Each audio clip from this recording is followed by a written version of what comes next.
Photoshop has some great tools for aligning objects, multiple objects, texts, and groups. So I want to walk you through some of the advantages of using the built-in alignment tools that Photoshop has and how you can use them to your advantage. I'm going to start with just aligning some basic shapes.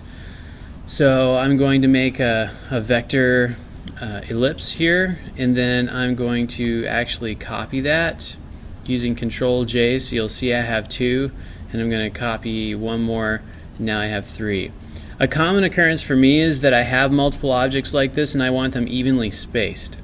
So with your Move tool selected, what you can do is just come over to your Layers palette, hold Shift, select the objects you want to evenly space, and then you'll notice up here you have alignment options. Right now what I'm going to do is distribute horizontal centers. That perfectly aligns each of the horizontal centers based on the two end objects that you've selected.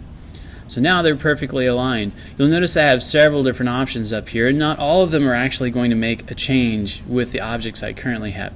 I could distribute left edges or right edges, and you'll notice nothing happened. The reason for that is because all of my objects are the exact same width and height. So that's not really necessary. But suppose I had all these objects scattered and I wanted to bring them onto the same plane. A quick way to do that is to grab all of these, and right here I can align vertical centers, and that brings them all together. And then if I wanted them stacked on top of each other, I could align horizontal centers, and that would bring them all right on top of each other in a stack. So this is all pretty straightforward so far, but what happens when you have objects that are not the same size, which frequently happens to me when I'm working in large documents, and you want them to be aligned? So let's just take what we currently have, these ellipses here, and I'm going to make one an odd size. And we're just going to scatter them around a little bit. Let's say we want them on the same plane. And let's say we want to perfectly align them. They're close, but they're not really perfectly aligned. If we were to use left edges or right edges, we wouldn't get the desired results because Photoshop is actually doing exactly what it's saying. It's aligning the right edge of each object to where it's perfectly spaced.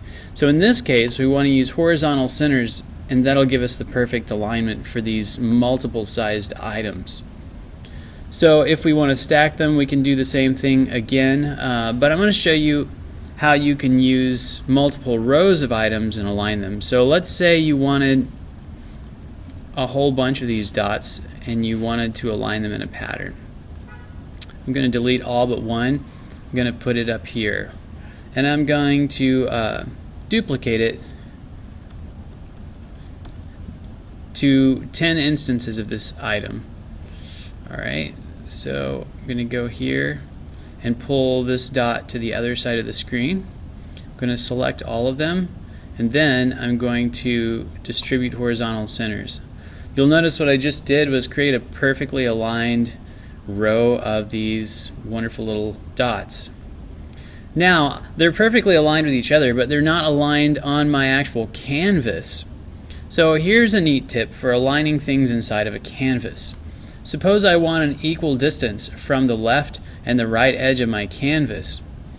I can actually take these items and put them into a group by holding Shift and clicking on the group. And now that they're in a group, I can align them to the canvas by selecting all of the canvas, Control A, and now you'll see my selection is running around my canvas, and I still have my Move tool. Now I'm going to align horizontal centers, and what it does is it actually moves everything to be horizontally perfectly in line with the background canvas, which is really helpful. You could actually do that with vertical as well, and it'll put them directly in the center of your document. I'm going to Control D and deselect that alignment. You can imagine there's a lot of really useful things you can do with that, but I want to take another for instance and show you how you can use groups to help with your alignment. So let's do a text effect. So let's actually create a line of text. Maybe we can say hello. And then let's say we want a line on each side of it. So I'm going to go get my line tool here and just draw out a line, black line. I'm going to duplicate that, and I can hold shift while I drag it. It'll keep it on the same plane, but let's just assume we didn't do that and they're kind of in different areas. And I'm going to have to eye them up. So here I'm looking, I want it approximately this distance. Now I know these lines are not on the same plane and they're not aligned with the word, and the word is not centered between these lines. So how do I do that quickly and easily? First thing I want to do is align the shapes. So I'm going to select both of them. I'm going to align them here on a vertical center and bring them up to the exact same plane. Now I want to group the shapes. Holding shift and clicking on the folder, I put them into a group. Now I want to select the group and the text layer. Now this is different, I should point out, than just selecting all three items. Selecting the group means that anything inside the group is going to be left in its same configuration, but the entire group will be moved. So the items are not individually being distributed, the whole group is being distributed. So now I'm going to come up here and select this align vertical and horizontal centers, and now I have hello perfectly. And just for good measure, I'm going to Control A, select all, and do another vertical and horizontal alignment. In addition to aligning objects with groups, you can also align them based on a shape. I'm going to do that right now by creating a rectangle shape. I'm just going to pull one out here, and then I'm going to change its properties to where it has no fill and it has a black outline.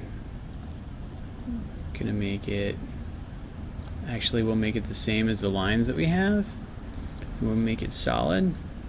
So there we go, I created this, and I want my letters and my lines to go inside of that correctly.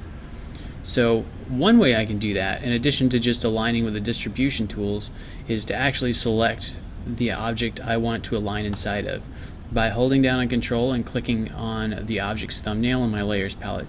So you'll notice I have a selection line running around here. I can now select the things I want inside of it, and I can hit those alignment tools and it'll bring it perfectly aligned inside of the rectangle that I have selected. Anytime you do a selection, you can actually just make an arbitrary selection if you want. And so I can just take the marquee tool and make any selection anywhere and do the same thing. You do not have to have an actual shape there. So those are just a few ways that you can use the alignment tools inside of Photoshop to do some pretty cool things. There are a million different uses for them, so find the ones that best suit you, and if you have any questions, leave me a comment.